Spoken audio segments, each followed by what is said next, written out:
Puji Tuhan, saudara-saudara yang dikasihi Tuhan, sekali lagi saya ucapkan selamat pagi. Kiranya hari ini adalah hari yang penuh dengan keberkatan daripada Tuhan. Dan tema khotbah pada hari ini atau saat doa ini yaitu pengenalan akan Tuhan. Sekali lagi, temanya adalah pengenalan akan Tuhan atau kenalilah Tuhanmu. Mari kita akan lihat Alkitab kita masing-masing di dalam 2 Timotius pasal yang pertama, ayat yang ke-12, begini bunyi firman Tuhan, di dalam 2 Timotius pasal yang pertama, ayat yang ke-12, itulah sebabnya aku menderita semuanya ini, tetapi aku tidak malu, karena aku tahu kepada siapa aku percaya, dan aku yakin bahwa Dia berkuasa memeliharakan apa yang telah dipercayakannya kepadaku hingga pada hari Tuhan. Puji Tuhan, tentu bagi kita semua tidak asing lagi dengan ayat ini. Nah, saudara yang dikasihi Tuhan, betapa pentingnya di hari-hari ini kita bukan hanya menjadi orang Kristen. Kita bukan hanya sekedar keluar masuk gereja. Sebab saya melihat di hari-hari ini ada begitu banyak anak-anak Tuhan, bahkan hamba-hamba Tuhan, kelihatannya aktif ke gereja. Kelihatannya aktif melayani Tuhan. Tetapi tiba-tiba secara misterius hilang dari gereja. Sudah tidak muncul lagi di dalam gereja. Sehingga ada orang mungkin pernah berkata, Pak, itu ibu yang dulunya aktif beribadah. Itu ibu yang dulunya aktif mungkin memuji Tuhan, bersaksi. Kok sekarang sudah tidak muncul lagi?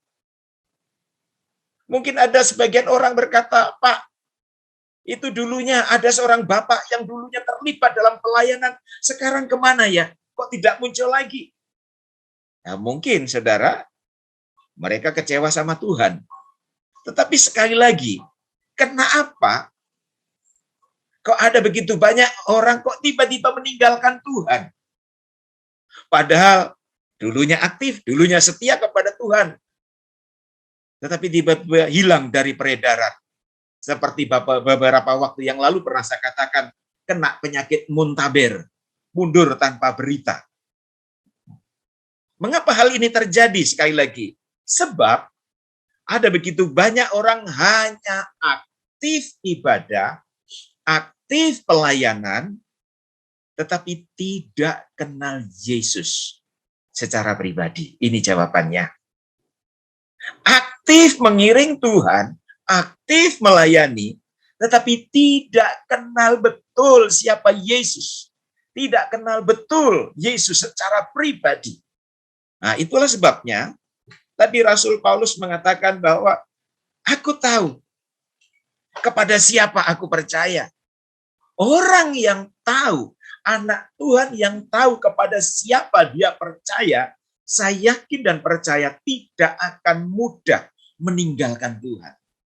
Kalau dia tahu persis siapa Yesus, kalau dia tahu persis siapa juru selamat yang sesungguhnya, dia tidak akan mudah meninggalkan Tuhan. Jadi pada pagi hari ini saya tekankan, penting sekali kita kenal betul siapa Yesus. Penting sekali kita tahu betul kepada siapa kita percaya. Dan pada pagi hari ini, saya akan memberikan paling tidak 3 tanda orang yang tahu betul kepada siapa dia yang percaya. Kepada siapa dia percaya. Yang pertama, ciri orang yang tahu betul kepada siapa dia percaya, yaitu orang itu rela menderita. Saya akan baca sekali lagi tadi ayat tadi.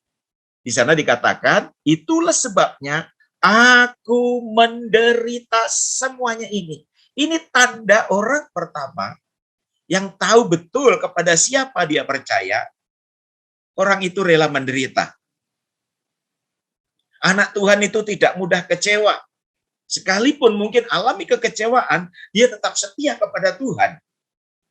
Jadi saudara yang dikasihi Tuhan, kalau kita kenal betul siapa Yesus, kalau kita tahu betul berharganya Yesus di dalam hidup kita, mulianya Yesus, dahsyatnya Yesus, kasihnya Yesus, kebaikan Yesus di dalam kehidupan kita, sekali lagi kita tidak akan mudah meninggalkan Tuhan.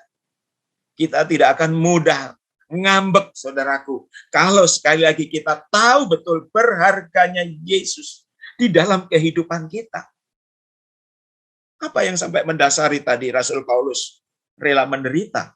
Di dalam Roma tentu kita sudah ingat ayat ini, pasal 8 ayat 18. Penderitaan zaman sekarang tidak akan sebanding dengan kemuliaan yang akan datang. Haleluya.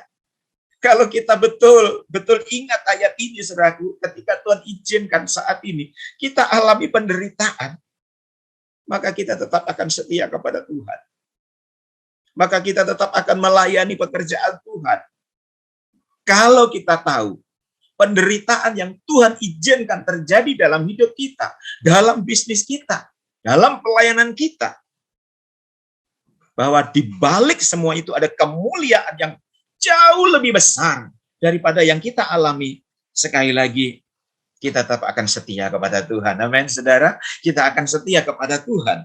Sehingga kita tidak menjadi anak Tuhan atau orang Kristen kacangan. Kena masalah sedikit, langsung kecewa. Kena masalah sedikit, langsung ngambek. Kena kesulitan sedikit, langsung tinggalkan Tuhan. Saudara yang dikasihi Tuhan, saudara tahu saat Rasul Paulus menulis surat ini, dia sedang ada di dalam penjara. Rasul Paulus saat menulis surat ini, dia tidak sedang lagi di Labuan Bajo, lagi nonton komodo, tidak. Atau pergi ke mana di Jakarta di sana ya, ada begitu banyak tempat-tempat yang mewah. Dia tidak begitu, dia sedang ada di dalam penjara. Tapi dia berkata, aku rela menderita. Wow, saudara, ini sungguh luar biasa. Dan berbicara tentang penderitaan, tentu kita tahu, bukan hanya Rasul Paulus saja yang mengalaminya. Khususnya 12 murid inti Yesus. Dia mengalami penderitaan yang begitu mengerikan. Dan kalau saudara perhatikan dari 12 murid, Yesus yang mati sampai tua, itu hanya satu orang. Yaitu Yohanes. Sampai dia dibuang di Pulau Patmos. Tetapi murid-murid yang lain matinya tidak terlalu tua. Dan sebagian besar dari mereka matinya itu sangat menderita. Sebagian besar dari mereka matinya itu sangat mengerikan. Mereka menderita bukan karena melakukan satu kejahatan. Tetapi mereka menderita karena menyampaikan firman Tuhan. Tentu kita ingat, siapa itu Thomas. Tradisi mencatat, saat dia memberitakan Injil di India, dia dibunuh dengan cara ditombak. Dari bawah ke atas. Wow, saudara. Sebelum Thomas dihukum mati, dia mengadah ke atas dan berkata, aku melihat kemuliaan Tuhan. Wow, saudaraku, ini sungguh luar biasa. Sekali lagi, anak-anak Tuhan punya kualitasnya seperti inilah, saudaraku. Mengapa sampai dia rela menderita? Karena dia tahu betul siapa Yesus. Dia kenal betul siapa Yesus. Dia tahu berharganya Yesus di dalam kehidupannya. Sehingga sekalipun dia mengalami penderitaan, dia tidak mengeluh. Tentu contoh lagi yaitu Petrus. Setelah Petrus semakin kenal dengan siapa itu Yesus, tradisi mencatat Yesus atau Petrus ditangkap di kota Roma dan dijatuhi hukuman mati, yaitu disalib. Tetapi pada waktu mau disalib dia berkata, jangan salibkan aku seperti guruku, aku tidak layak. Salibkan aku dengan kepala di bawah, kaki di atas. Sungguh mengerikan, saudaraku. Belum lagi dengan murid-murid yang lain, ada yang diseret, ada yang dikuliti, digoreng. Dan Mereka semua menerima penderitaan itu dengan sukacita. Haleluya. Mengapa, saudaraku? Karena mereka tahu kepada siapa mereka percaya. Kalau hal ini pun juga ada di dalam kehidupan kita. Kalau kita tahu kepada siapa kita percaya. Kalau kita tahu betul siapa Yesus. Kalau kita tahu siapa betul pribadi Yesus, berharganya Yesus, kasihnya Yesus di dalam hidup kita. Sekali lagi, saya yakin kita tidak akan menjadi anak Tuhan gampangan. Kita tidak akan menjadi anak Tuhan kacangan, saudaraku. Saya yakin kita akan menjadi anak Tuhan yang tetap bertahan di dalam setiap penderitaan. Kalau kita tahu siapa Yesus, kita tetap akan bertahan di dalam penderitaan. Itu yang pertama. Yang kedua, ciri atau tanda orang yang tahu betul kepada siapa dia percaya. Yang kedua, yaitu dia tidak malu. Saya akan baca sekali lagi ayat tadi. Di dalam 1 Timotius pasal pertama, ayat 12. Itulah sebabnya aku menderita semuanya ini, tetapi aku tidak malu. Aku tidak malu. Ini tanda orang yang kenal betul siapa Yesus, tanda anak Tuhan yang kenal betul pribadi Yesus. Dia tidak malu. Orang yang kenal Yesus dan telah mengalami kebaikan-kebaikannya, dia tidak akan malu mengaku Yesus, saudaraku, di dalam segala keadaan. Sekali lagi, bukan hanya saat-saat tertentu. Dia akan tidak malu mengakui Yesus di dalam segala keadaan. Jujur saja. Banyak orang Kristen itu jago kandang. Kalau kita mau jujur saja, banyak orang Kristen di hari-hari jago kandang. Wah, kalau di dalam gereja dia menyebut nama Yesus begitu nyaring. Kalau di dalam gereja menyebut nama Yesus begitu keras. Tapi saudara perhatikan, apakah di tempat lain dia juga berani seperti itu? Ketika di kantor, di tempat kerja, apalagi di lingkungan orang-orang yang tidak percaya, kebanyakan nyalinya hilang. Kebanyakan nyalinya. Doa saja sudah tidak berani menyebut nama Yesus. Saya pernah menemui hal ini, saudaraku. Di mana ketika kami ada di kantor bupati, saudaraku, teman saya yang saya tahu dia adalah seorang hamba Tuhan, seorang pelayan di satu gereja, disuruh doa makan. Akhir doa makan, apa yang dikatakan? Dalam nama Tuhan yang Maha Kuasa. Dia tidak mau menyebut nama Yesus. Seharusnya momen itulah kita kenalkan siapa Yesus. Tetapi inilah yang terjadi di hari-hari ini. Ayo, dimanapun engkau berada, ditempatkan. Sebut nama Yesus, karena dia adalah nama di atas segala nama. Nama yang memberikan keselamatan. Amin, saudara. Nama yang dahsyat, nama yang ajaib. Di dalam Matius pasal 10 ayat 33 tentu kita ingat. Barang siapa menyangkal aku di depan manusia, aku juga akan menyangkal kamu di depan Bapa. Jadi ini, saudaraku. Jadi sekali lagi, kalau kita tahu kepada siapa kita percaya, kita tidak akan malu menyebut nama Yesus. Karena apa?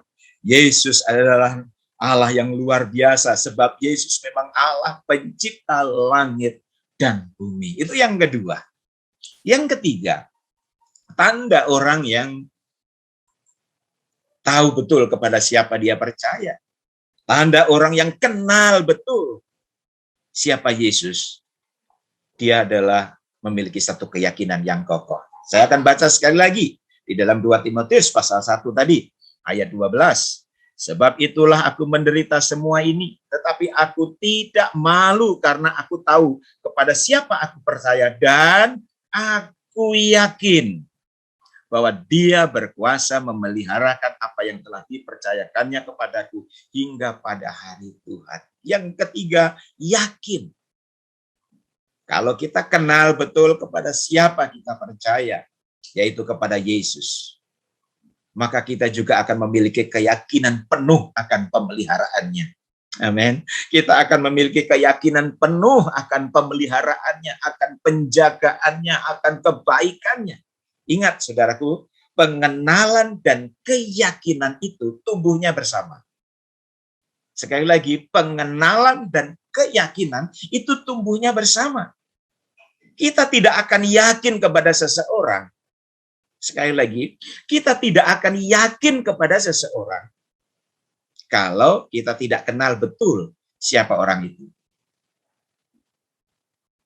Kita tidak akan yakin kepada seseorang kalau kita tidak kenal betul siapa orang itu. Saya kasih contoh saja. Saya kasih contoh. Saya baru kenal Pak Austin mungkin ya. Maaf Pak Austin ya, untuk contoh saja ya. Saya baru kenal Pak Austin hanya satu malam. Hanya satu malam, atau malam itu saya kenal baru Pak Austin. Lalu saya tiba di Jakarta, saya punya rencana ingin pergi ke Monas. Kebetulan saya bawa uang 5 miliar. Wah, hebat ya. Saya bawa uang 5 miliar. Tapi rasanya untuk pergi ke Monas, bawa uang 5 miliar itu terlalu riskan. Apalagi saya dari daerah lain, saya tidak tahu bagaimana lingkungan Monas itu, tentu ada yang baik, ada yang tidak baik. Karena malamnya saya kenal sama Pak Austin. Kira-kira kalau seandainya uang 5 miliar itu, saya titipkan ke Pak Austin, kira-kira aman atau tidak? Karena saya belum kenal betul siapa beliau. Saya pasti sangsi, saya pasti ragu. Karena saya tidak kenal betul siapa beliau. Saya tidak kenal betul siapa Pak Austin. Saya tidak akan titipkan uang saya kepada beliau. Karena saya tidak yakin, saya tidak tahu kepribadiannya, kerohaniannya, saya tidak tahu. Itu kalau tidak kenal betul. Tetapi sebaliknya, kalau saya kenal betul siapa beliau, dan saya sudah lama bergaul dengan beliau, maka saya tidak akan ragu menitipkan uang saya kepada beliau. Karena beliau adalah orang yang taat. Beliau adalah orang yang setia kepada Tuhan. Beliau adalah seorang hamba Tuhan yang baik. Beliau adalah anak Tuhan yang luar biasa. Beliau adalah pribadi yang jujur. Maka itu tidak akan membuat saya ragu. Karena apa? Saya sudah kenal betul siapa beliau. Jadi sekali lagi, penting sekali kita kenal betul itu siapa Yesus. Ini yang perlu kita miliki. Kalau kita kenal betul siapa Yesus, saudaraku, kita tidak akan ragu dengan pemeliharaannya. Kenapa ada begitu banyak orang mengalami ketakutan di hari-hari ini? Kenapa ada begitu banyak anak-anak Tuhan mengalami kekhawatiran di hari-hari ini? Di dalam menghadapi hidup, di dalam menghadapi segala sesuatu. Karena belum kenal betul siapa Yesus. Kalau dia yakin siapa Yesus, pemeliharaannya begitu dahsyat, kasihnya begitu luar biasa, perhatiannya begitu hebat, maka kita tidak akan khawatir, saudaraku, kepada pribadi Yesus. Nah, ini yang perlu dimiliki di dalam kehidupan kita. Jadi, yang pertama tadi, kita harus tahu siapa Yesus, yakin, saudara, sehingga kalau kita yakin, wah, itu sungguh dahsyat. Jadi keyakinan kita, pengenalan kita, hari lepas hari semakin dalam. Ada satu pujian mengatakan, lebih dalam lagi ku cinta kau, Yesus. Lebih dalam lagi, semakin dalam. Tidak hanya ikut-ikutan. Nah ini, ayo kita mulai saat ini belajar. Kita mau berdoa, Tuhan, aku rindu mengenal Engkau lebih dalam lagi. Aku rindu mengenal Engkau lebih dalam lagi. Aku ingin selalu menikmati bait-Mu, Tuhan. Ayo kita naikkan doa ini, saudaraku, di hari-hari ini. Karena apa? Kalau pengenalan kita naik, sekali lagi, kalau pengenalan kita naik, pasti iman kita juga akan naik. Ini secara otomatis, saudaraku. Itu secara otomatis. Jadi sekali lagi, kalau keyakinan kita kepada Yesus semakin dalam, keyakinan kita kepada Yesus semakin dalam, maka keinginan kita kepada yang lain itu pasti akan berkurang. Ada satu ayat di dalam Filipi pasal yang ketiga. Di dalam Filipi pasal yang ketiga, begini bunyi firman Tuhan, ayat yang ke-7 dan 8, begini bunyi firman Tuhan. Tetapi apa yang dahulu merupakan keuntungan bagiku, sekarang kuanggap rugi karena Kristus. Kuanggap malahan segala sesuatu kuanggap rugi karena pengenalan akan Kristus Yesus Tuhanku lebih mulia daripada semuanya. Oleh karena dialah aku telah melepaskan semuanya itu dan menganggapnya sampah supaya aku memperoleh Kristus. Wow, luar biasa saudaraku. Artinya apa? Semakin pengenalan kita kepada Tuhan itu semakin baik, keinginan kita kepada dunia ini akan semakin menurun. Rasul Paulus, apa yang kuanggap untung dulunya, setelah aku kenal Yesus itu justru sebuah kerugian. Apa yang aku anggap dulunya sebuah keuntungan, sekarang dianggap sebuah kerugian. Pengenalan kepada Kristus lebih mulia dari semua. Dan tadi katakan, firman Tuhan katakan, itu dianggap sebagai sampah. Mari saudara yang dikasihi Tuhan, sekali lagi, kalau pengenalan dan keyakinan kita kepada Yesus sudah sampai kepada level ini, sungguh dahsyat. Kalau pengenalan kita kepada Yesus sampai di level ini, wow, sungguh luar biasa. Jujur saja ya, kalau kita mau jujur, sering kalau kita berdoa, fokus kita hanya untuk keinginan dan keinginan kita sendiri. Fokus kita di dalam doa hanya untuk kebutuhan kita sendiri. Tuhan berkati aku, beri aku sehat, jadikan aku sukses, beri aku jodoh, promosikan aku. Apa ini salah? Tidak, saudaraku. Tidak salah doa itu. Tetapi coba, bertanyalah kepada diri sendiri dengan jujur. Pernahkah kita berdoa, Tuhan, berikan kepadaku hari ini hati yang lebih mencintai. Pernahkah kita berdoa, Tuhan, berikan kami, berikan aku hati yang lebih mengasihi, hati yang lebih mentaati firman-Mu, hati untuk punya kesukaan membaca firman-Mu. Ayo kita mau periksa bagaimana pengenalan kita kepada Yesus saat ini. Kalau selama ini mungkin kita hanya ikut-ikutan, yang penting masuk gereja, kita minta ampun kepada Tuhan.